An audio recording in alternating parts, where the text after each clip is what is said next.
Whatarawatu I le ia maua lunga si o tātua tunu o lo whawhonga mai. Whaasalalonga tu sa o atu I Petesa. O whaasalalonga nei.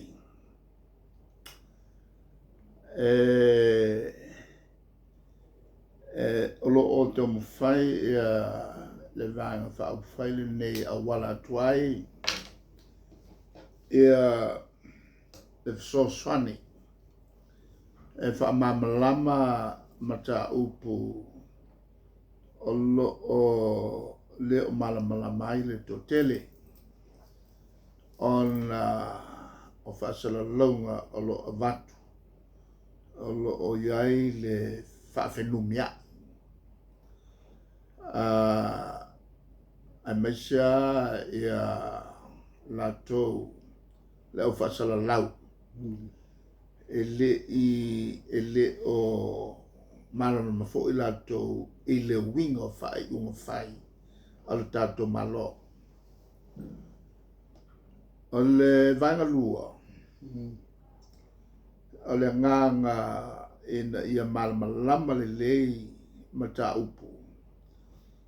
Fina waile I tapipi. O le vanga whaupu whai o lo ngaia le tato malo. O I o lo o awala tuai. A mato fo I tualalo. O lo o tua tu taftafa o le malo. Lato te whaongaina. Ia.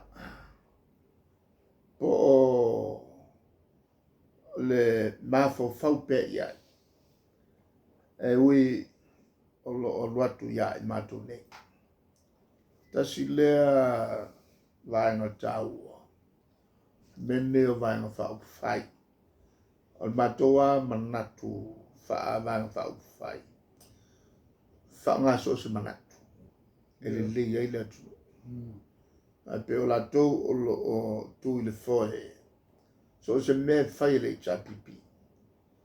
Ele manana o latou fatino. Ele latou taufi. Se foi latou whainga.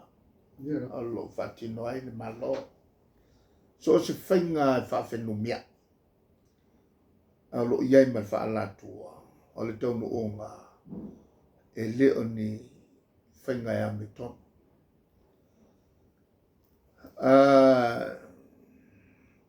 Iai mata upu ua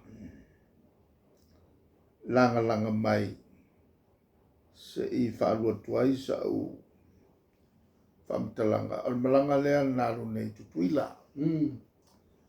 O le tulanga ai o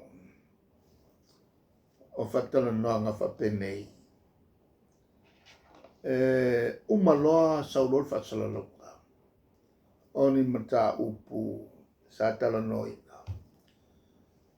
Whasalalau mai I le written release.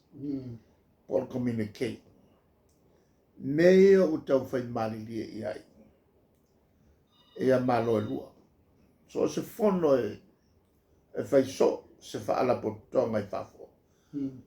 E pe o le fono tanga fo I a tai o le Pasifika. O le mta upu muri a lea. O le tilo I ngā fono. Malato sengiolo. E vea whai unga ia tawa loa. E muri ai I tue lua. Nei, e le ai se whasalalonga whapea usau. Whasalalonga alo ia mai. Ini le media. Na ole paulava mea sa whawhonga mai ai. Oni mana tunatunga whamoemoenga. Esa whamoemoenga. Ese mea ntala noina. Ese mea na marilia ia. Tolua ia vaenga o mo mea whontanga. O wha moe moenga o se whono lea la e aria. Lua, o ni whatala noanga, o wha moe moenga ia, o mea watu i tātou, ma mea mai Amerika Samoa fo i lato.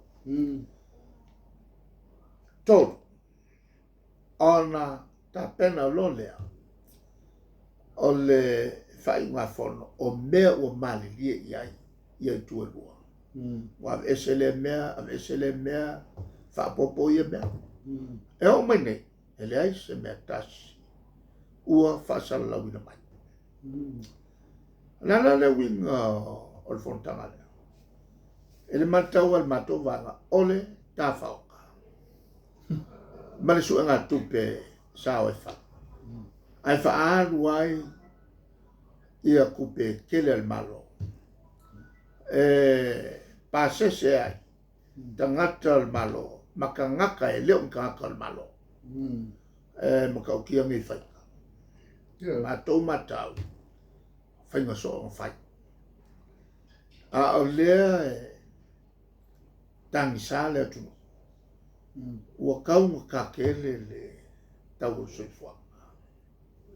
A le whontanga,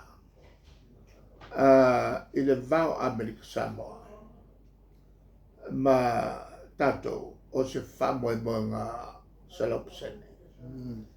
Na mata mai a i le awhi se lau valtonu, a tule mai a tofi lau, eti al sa. Na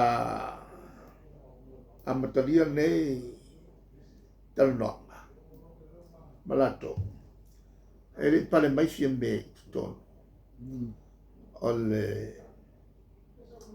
Ole a foi ole palmeno Samoa. E le o mala mai. I meia.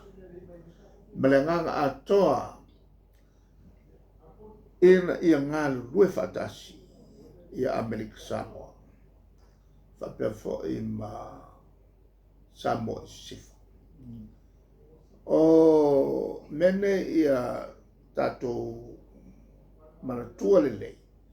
O Amerika Samoa. O le tunu u ese ma Samoa i sifa. O le tunu o lo iai lava na ia pulenga malo. O lo iai ia le kovana malana kapereta. O lo iai la to lava fono au fetu la fono. Wo vai ngai lua. O le senate ma moto sui. O lo iai le la to famsinonga. Faululu famsinsi.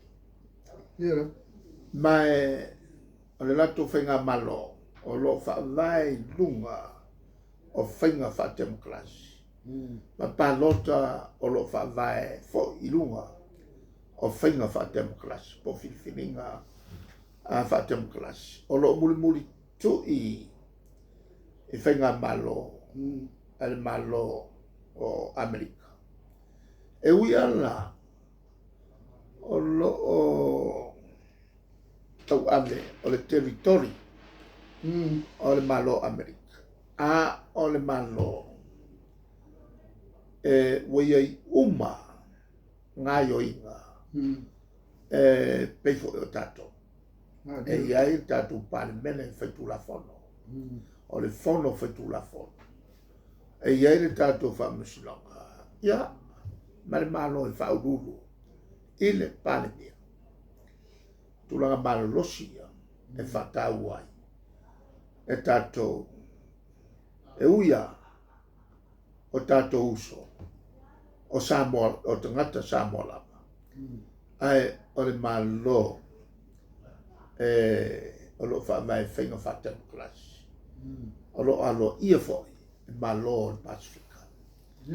O le tulanga le nā tāua te lei Amerika Samoa. I le whawhianga iai mai tātou. Ai mai se le tūlanga o tātou te mawainga. E te le ako le